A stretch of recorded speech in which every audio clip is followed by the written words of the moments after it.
WWE is reportedly in talks with New Japan Pro Wrestling on a working relationship. It's an interesting story and has a lot to do with Daniel Bryan. It says here, Dave Meltzer saying WWE is negotiating with an eye towards becoming New Japan Pro Wrestling's official American partner and the deal between them that can include talent exchanges. Meltzer noted that New Japan officials have been speaking with WWE President and Chief Revenue Officer Nick Khan, who has become a major player within WWE since he was hired away from Creative Artists Agency last year. Although no deal has been yet struck between WWE and New Japan, talks reportedly began in March or April. PW Insider reported that the origins of the talks stem from WWE inquiring about Daniel Bryan potentially working some dates with New Japan. Bryan is currently a free agent, but he's expressed interest in WWE superstars being able to work with other promotions on the side, and if WWE can make that happen, it may have the upper hand in terms of re-signing him. So this year, WWE wants to be New Japan's Pro Wrestling's exclusive American partner, meaning Japan would have to put a stop to his partnership with AEW and Impact Wrestling. Meltzer added that WWE is deviating from its former isolationist attitude of WWE versus everyone by entertaining the idea of joining forces with New Japan. They obviously don't typically work with outside companies unless it has something to do with the network. Now, I made a video about this. It says, will Vince open the forbidden door? And he already has over the years to some extent. Right now, it's all about having stuff on the network. Now, okay, a partnership, because it's obviously not somebody in the States, so it doesn't affect him really, because in order to get New Japan, you have to, subscribe to New Japan World, and then wherever they're televised on Fight TV or wherever they're televised Access TV, you have to have that channel to watch it, and it's not going to play a part in any role of taking viewership away from WWE to go to New Japan.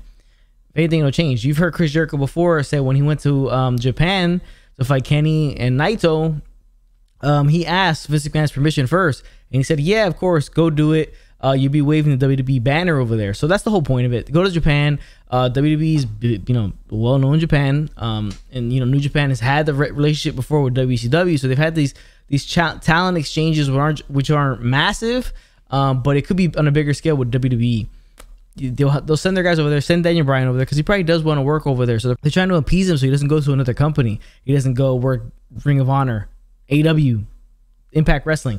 So they're trying to appease him by also doing this, but it's also going to help them out because they'll get a lot of these fans who hate WWE and only care about other promotions because they just tired of WWE. They'll get some of the guys they care about. Imagine seeing Okada showing up on an NXT Takeover, or Okada showing up at the Royal Rumble, or something like that. Naito showing up at a Survivor Series, a SummerSlam. So many things you can do. They've already had, Ibushi there, so Ibushi can come back. He was in the Cruiserweight Classic. He can come back and do stuff on NXT or whatever the case may be. So it's a cool thing for them to do. Again, he's only going to do it, Vince McMahon, if it benefits him 100%. Now, will some of the stuff just be for use for the network? I can see that happening too. Special events, New Japan and WWE present a network exclusive, a network special. Everybody signed up to the network just to see it. So that's the plan, right? I think that's where they're going to end up working. I don't think you're going to see people on Monday Night Raw and stuff like that. You'll see some guys who aren't being used on television maybe and go over to New Japan and fly the WWE banner over there. You can see a Mustafa Ali, a Ricochet, guys like that. Go over there, have fun. Obviously, Ricochet has a past in Japan, so he can go over there, kind of rekindle that, and showcase WWE product over there. And you can obviously have the bigger names or even smaller names come and mess around 205 Live, NXT. Like I said, they can always do a network special. Vince is going to do these things if it's going to benefit him financially 100%. And he'll do it for the network as well. So I think, NBC does play a part in this as well. NBC Universal, they probably say, look, AEW is doing this, AEW is doing that. Let's try to get New Japan be their official partner because it's the whole market that you're available to then and there. And you can stream stuff on Peacock. That's what it's all about. I mean, in the end, it's all about Peacock. It's all about the network. It's all about NBC Universal. That's the bottom line right there. He is trying to please his outside, backers in NBC Universal and Fox and stuff like that. So that's what they're going to work for, and that's what this relationship will be about. It'll be 100% beneficial to WWE and his partners, and that's what the plan is. It's obviously there to appease also Daniel Bryan and get Daniel Bryan come sign the stuff he wants and kind of keep him away from the competition because it is a competition. So that's basically how that's going to work out, and that's what the partnership is. It's not going to be anything crazy, but we might get surprised here and there. You could see like the Beast of the East special they had on the network a few years back with Brock Lesnar being the headline. We could see that stuff like that. Those events happening, and they take place in Japan when everything's back and open up in Japan, and they can do that on the network, and New Japan and WWE be in unison when it comes to a promotion like that. I highly doubt they'll do a lot of the stuff in the States. I think they'll do most of the stuff in Japan. So the guys will travel over to Japan, have a big show over there on the network as an exclusive, and it'll be them two working in unison. But let's get to Eva Marie talk. Now, spoiler on WWE's Raw plans for Eva Marie. With the Evolution gimmick, with the vignettes she's been cutting and everything like that, everybody's wondering, you know, she's gonna come, when is she coming? What is she gonna do when she gets there? Is she gonna be an in-ring competitor and all that? Now, the rumor is from Fightful Select is that reports are that they're working on a plan is for Eva not to be a wrestler on Raw, but for her to be a vehicle to help another female superstar get over. Okay, she brings a lot of heat with her, I think, and okay, it makes sense. I understand the whole, but it's a lot, like a vignette for like a all these vignettes for a manager. I don't really buy it that she's gonna be only a manager. She could be in the beginning as she continues to train and eventually get into the ring, but she brings a lot of heat with her, especially from before, before she left, she had a lot of heat on her. So, I mean, who could they possibly put her with that'll work and make any sense? I don't see anybody whatsoever. So it will be interesting. But I think that'd be kind of disappointing for her to be a manager, especially the whole time, because it's a lot of vignette work for a manager. I mean, you've never seen a vignette work like that for a manager before, right? Especially in recent memory. So I don't know what they're going to do. I highly doubt that she's just going to be there for a manager role, because it seems like a waste of money, waste of time, and waste of build for that. She can get another superstar over in other capacities and stuff like that, and she could be a wrestler and a manager. You could do that too as well, but I don't buy her just being a manager and just for her to get somebody else over. It doesn't make a ton of sense to me is them doing that, unless they just want to, you know, you stick her with anybody else, that person that she's stuck with gets a lot of heat because she's with Eva Marie. It's the only thing I can see coming out of it. But let's jump to this next story.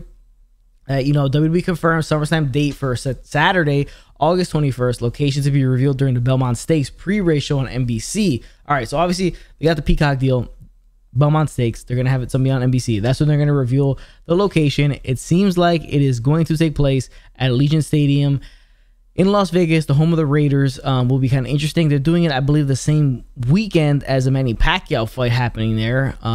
Correct me if I'm wrong in the comments about that. But yeah, we also have the 21 live events here for the company's touring schedule. Saturday, July 24th, Super Show in Pittsburgh. 25th, Super Show in Louisville, Kentucky. Super Show 31st in Milwaukee. August 1st, Super Show in Detroit. August 2nd, Raw in the Allstate Arena in Chicago. The 6th, SmackDown in Tampa. Super Show on the 7th in Fort Myers, Florida. Super Show on the 8th, Gainesville, Florida. Raw, Orlando, SmackDown, Tulsa, Super Show, Charlotte, another Super Show in Columbia, South Carolina. August 16th, a Raw in San Antonio, Texas. SmackDown on the 20th, Phoenix Arena in Phoenix, Arizona. You got August 21st, SummerSlam. If they're going to be in Phoenix for that SmackDown, they're going to Vegas. The logistics of it just makes total sense, right? So if they were like anywhere else, maybe LA and, you know, it's pretty much California and Phoenix, you know, you're going to go to Las Vegas. It's right there. So that's a Vegas show. If I've ever seen one, they have it here. They're going to announce it. It's going to be, that's why they're doing it at the Belmont Stakes or an NBC. A lot of people watch the Belmont Stakes. They're going to be watching it and they're going to see, boom, Allegiant Stadium, SummerSlam, home of the Raiders, boom, a stadium show. That's the whole point of it. Makes total sense. It's a marketing scheme. That's what they're going to do. August 22nd, Super Show in Denver. 23rd, Raw in San Diego. 27th, SmackDown in Little Rock, Arkansas. August 30th, Raw in Oklahoma City. September 3rd, SmackDown in Jacksonville. Interesting. And September 6th, Raw in Miami. So there you go. That's the whole tour set going into SummerSlam. But that's what it looks like it's going to be. It looks like it's going to take place there. Interesting time. Doing it on a Saturday. They could be trying to siphon whatever they can off the people in the city for the Manny Pacquiao fight. Again, correct me if I'm wrong in the comment section below. I believe the Pacquiao fight is the same weekend, the same day. So maybe that's the reasoning behind it. They don't want people to be on the hangover of the fight the night before and not come to the next night's event. They leave or whatever. So they have them the same night, try to compete with it or try to siphon off or try to get people, just that many people there at the same time. But leads us into our final story. The rumors been swirling around. John Cena versus Roman Reigns is being discussed as the WWE SummerSlam main event. Dave Meltzer referenced the rumors about SummerSlam getting a guest host and a WrestleMania-worthy main event. Meltzer noted that leading the leading rumors that the show will be headlined by Roman Reigns versus John Cena for the Universal Championship. The latest on Cena is that he and WWE were in talks as of last week in regards to an appearance on the July 16th episode of Friday Night SmackDown in Houston, but not finalized. Meltzer added that people in the company have been talking about Cena versus Reigns as the big SummerSlam match, but has not been confirmed. Andrew Zarian alluded to this on the Mat Men podcast, with outright saying that Cena versus Reigns was the plan. WWE plans on running an NFL stadium, like I just said, so it makes sense to put on a WrestleMania caliber match. If they can't agree to terms with Cena, then perhaps they can work out a deal with Brock Lesnar. The Rock would also fit, but that's with the assumption the Rock Reigns will be saved for WrestleMania. Bill Goldberg, God forbid, could be a possibility as well. As far as guest host honors, the Mat Men hinted that it would be a big name, but no other hints were given. Yeah, so it's going to be taking place in, Allegiant Stadium. That's what we're hearing. That's the rumor. It's pretty much announced. They're going to be in Phoenix the night before, and it makes total sense. Now, if they weren't going to do the stadium, they wouldn't be rumoring Cena versus Reigns. They would save that for a major arena show or WrestleMania type. They're going to try to sell out a football stadium that holds over 60,000, maybe more, with a wrestling ring there and seats on the field. So Reigns, Cena, totally makes a ton of sense. I talked about this a couple weeks ago or last week in a news video about Cena returning to WWE soon. There were talks about him returning for that SmackDown or that Monday Night Raw for the return to fans, and this makes total sense. He'll come in, he'll go up against Roman Reigns. The promos will be tremendous. They had good promos in the feud they had previously, as you see in this picture here, but mainly it was Cena kind of just lambasting Roman Reigns in terms of promos. Now Roman Reigns is the man on the mic, so it will be a lot more fun now to see these two guys go at it on the mic. I think that'll be more interesting than the match itself, which just be the build-up. So yeah, it totally makes a ton of sense. I was also hearing from my buddy Jonesy, check out Jonesy Chats Wrestling, that Brock Lesnar could be there as well, maybe taking on The Undertaker or Goldberg or something like that. We could see a match like that happen. I doubt The Undertaker, but probably Goldberg and maybe Lesnar type of match, or Lesnar Lashley, something like that. But I was hearing that as well, so we'll see what happens. It looks like they're gonna pull out all the stops. The guest host will be interesting to see. I think it's gonna be a major celebrity. It could be The Rock, to be honest. It could be The Rock being the guest host. He won't be in the match, and maybe that's how they plant the seeds for Reigns Rock. Maybe eventually, I don't know if it'd be at this year's WrestleMania. That's gonna be in Dallas. Maybe the next one in LA. So they could be setting the seeds. Maybe The Rock is the guy who'll be the guest host. It'd be an easy job for him to kind of just show up and be the guest host. He wouldn't have to do much. So John Cena versus Roman Reigns is the rumored match for SummerSlam. It seems like it's almost a guarantee, because if they're going to run a football stadium, they're going to put this match on the card if they have any chance to. Now, can they come to agreement with John Cena and kind of make the scheduling work? I totally think they can.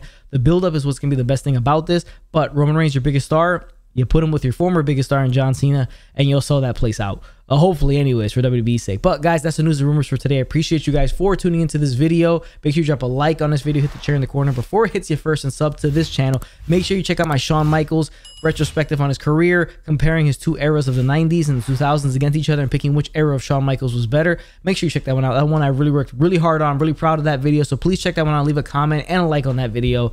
Tune in tonight for AEW Dynamite and Friday Night SmackDown reviews and reactions. Make sure you tune into those, and I appreciate you guys for tuning into this video, and I'll catch you guys on the next one.